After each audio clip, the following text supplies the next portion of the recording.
ఒక బిర్యానీ తింటే సరిపోవట్లేదు, మొత్తం ఓ రోజు అటు తిరిగి తిరిగి తిరిగి అయిపోతున్నాయి. వాళ్ళు ఇచ్చే 1000 రూపాయలు 2000 ఎంతసేపు వస్తుంది చెప్పండి ఒకసారి. తీసుకోండి, డబ్బులు ఎవరిచ్చినా తీసుకోండి, కానీ ఓటు మాత్రం మన బీసీ వర్గాలకి వేయండి. కంపల్సరీగా మన బీసీ వర్గాలు చైతన్యం రావాల్సిన బాధ్యత అందరికీ ఉందండి. 100% ఉంది. చాలామంది ఏమనుకుంటారంటే మన బీసీ వర్గాలు ఏముందో ఎవరు మాట్లాడేవాళ్ళు అనుకుంటారు. మాట్లాడేవాళ్ళు ఉంటాం, ఉండబోతారు కూడా, అందరూ వస్తారు. మన బీసీ వర్గాల వాళ్ళకి అందరూ ఉన్నారు, చాలామంది ఉన్నారండి. అదేదన్నా మనకి ధైర్యం కూడా ఉన్నారు. మీకు గుర్తుపెట్టుకోండి, మన బీసీ వర్గాలకు న్యాయం జరగడానికి 100% ఉంది.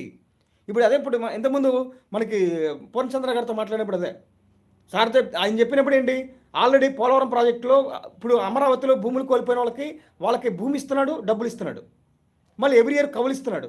కానీ పోలవరంలో భూములు కోల్పోయిన వాళ్ళకి భూమి ఇవ్వట్ల. చూడండి, భూమి ఇవ్వట్ల వాళ్ళకి. కానీ ప్రాజెక్ట్ కట్టిన తర్వాత ప్రాజెక్ట్ కింద ఉన్న భూములన్నింటినీ కూడా వాళ్ళ సామాజిక వర్గాలతో కొనిపెట్టేసుకుంటున్నాడు. మరి వాళ్ళ పరిస్థితి ఏంటి? మరి వాళ్ళకు కూడా భూమిని కేటాయించాలి కదా. ఆయన మంచి కాన్సెప్ట్ అండి, అది హైలైట్. అసలు మొత్తం వర్గాలు కూడా వీడియో కంపల్సరీ రీచ్ అవ్వాల్సిన పరిస్థితి ఉందని అన్నట్టు తెలియాలి. మన ఎస్టీ సామాజిక వర్గాలు కానీ ఎస్సీ ఎస్టీ బీసీ మైనారిటీ వర్గాలు ఎవరైనా సరే, పోలవరం నిర్వాసితులు ఎవరైతే ఉంటారో వాళ్ళ భూమి కావాలి.